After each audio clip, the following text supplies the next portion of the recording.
को ब्रेक किया गया, वो चाइना से आया था। तो ये मैसेज तो चाइना को गया होगा ना कि वहां क्या चला है। MEA minister of external affairs की प्रेस कॉन्फ्रेंस शुरू होते हुए और वही चेहरे मिस्री साहब, सोफिया कुरैशी और व्योमिका, इन चेहरों को आज दुनिया जानती है और दुनिया इंतजार कर रही है कि ये चेहरे जब सामने आएंगे तो क्या ब्रीफिंग देंगे। क्योंकि पहले माना जा रहा था कि सुबह 10 बजे के आसपास ब्रीफिंग होगी, उसके बाद अपडेट आया कि नहीं सुबह 9 बजे के आसपास ब्रीफिंग होगी।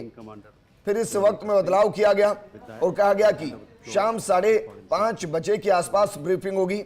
और अब ब्रीफिंग शुरू होते हुए सुनिए जरा भारतीय सेना ने क्या क्या किया। सबसे पहले अनुरोध करूंगा कर्नल सोफिया कुरैशी से कि वो आपको आज तड़के सवेरे से हुई घटनाओं से अवगत कराएं। Colonel Qureshi. Thank you sir. नमस्कार।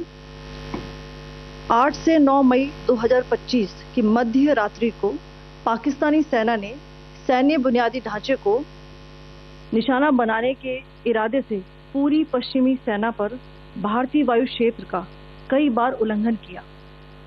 यही नहीं बल्कि पाकिस्तानी सेना ने नियंत्रण रेखा पर भारी कैलिबर वाले हथियारों से गोलीबारी भी की।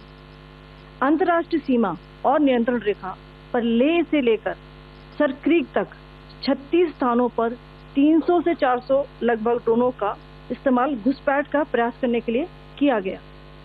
भारतीय सशस्त्र बलों ने काइनेटिक व नॉन काइनेटिक साधनों का उपयोग करके इनमें से कई ड्रोन्स को मार गिराया।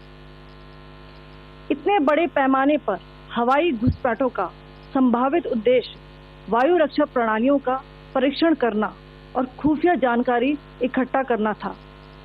ड्रोन के मलबे की फोरेंसिक जांच की जा रही है। प्रारंभिक रिपोर्ट्स से पता चलता है कि वे तुर्की के असीस गार्ड सोंगर ड्रोन्स हैं। इसके उपरांत रात में पाकिस्तान के एक सशस्त्र यूएवी ने भटिंडा सैन्य स्टेशन को निशाना बनाने की कोशिश भी की, जिसे पकड़ा गया और उसे निष्क्रिय कर दिया गया। पाकिस्तानी हमले के जवाब में पाकिस्तान में 4 हवाई रक्षा स्थलों पर सशस्त्र ड्रोन्स लॉन्च किए गए। इनमें से एक ड्रोन एडी रडार को नष्ट करने में सक्षम रहा। पाकिस्तान ने जम्मू कश्मीर के तंगधार, उरी, पुंछ, मेंढर, राजौरी, अखनूर और उधमपुर में भारी कैलिबर आर्टिलरी गन और सशस्त्र ड्रोन्स का उपयोग करके नियंत्रण रेखा के पार गोलीबारी भी की, जिसके परिणाम स्वरूप भारतीय सेना के कुछ जवान हताहत हुए और घायल हुए। भारतीय जवाबी कार्रवाई में पाकिस्तानी सेना को भी बड़ा नुकसान पहुंचाया गया। इसके अलावा पाकिस्तान का गैर जिम्मेदाराना व्यवहार फिर से सामने आया। 7 मई 2025 को रात 8:30 बजे एक असफल अकारण ड्रोन और मिसाइल हमला करने के बावजूद पाकिस्तान ने अपना नागरिक हवाई क्षेत्र बंद नहीं किया। पाकिस्तान अपने नागरिक विमानों को ढाल के रूप में इस्तेमाल कर रहा है, जबकि उसे अच्छी तरह से पता है कि भारत पर उसके हमले से हवाई रक्षा की तीव्र प्रतिक्रिया होगी। यह भारत और पाकिस्तान के बीच अंतर्राष्ट्रीय सीमा के पास उड़ान भरने वाले अंतर्राष्ट्रीय उड़ानों सहित नागरिक विमानों के लिए सुरक्षित नहीं है। यहाँ स्क्रीन शॉट में पंजाब सेक्टर में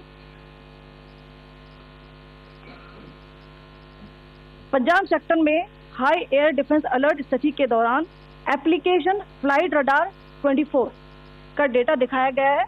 जैसा कि आप देख रहे हैं यहाँ पर भारतीय पक्ष का हवाई क्षेत्र घोषित बंद के कारण नागरिक हवाई यातायात से पूरी तरह से रहित है। कराची और लाहौर के बीच के हवाई अड्डे मार्ग पर नागरिक एयरलाइंस उड़ान भर रही है।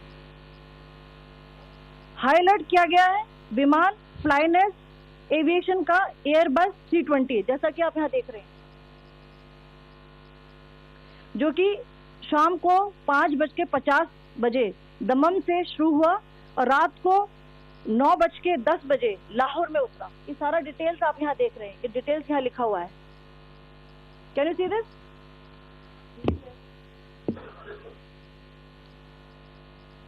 भारतीय वायुसेना ने अपनी प्रतिक्रिया में काफी संयम दिखाया और इस प्रकार अंतर्राष्ट्रीय नागरिक विमान सेवा की सुरक्षा सुनिश्चित की। धन्यवाद। जय Hind.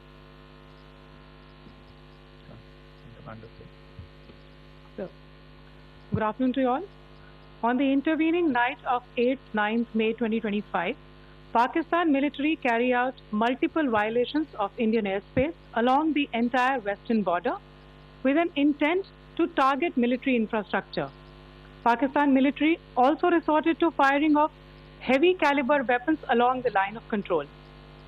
Along the international border and line of control, drone intrusions were attempted from Leh to Sar Creek at 36 locations with approximately 300 to 400 drones. Indian Armed Forces brought down a number of these drones using kinetic and non-kinetic means. The possible purpose of these large-scale aerial intrusions were to test the AD systems and gather intelligence. Forensic examination of the drone debris is being undertaken. Preliminary reports suggest them to be of Aziz Guard Songa drone of Turkey. Later in the night, an armed UAV of Pakistan attempted to target Bhatinda military station, which was detected and neutralized. In response to the Pakistani attack, armed drones were launched at 4 air defense sites in Pakistan. One of the drones was able to destroy an AD radar.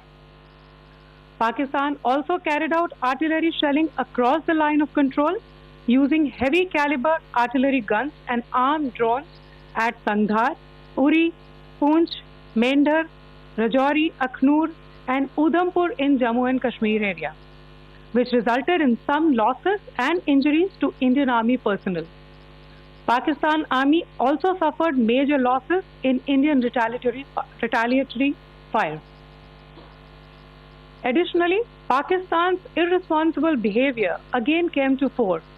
Pakistan did not close its civil airspace despite it launching a failed unprovoked drone and missile attack on 7th May at 8:30 hours in the evening.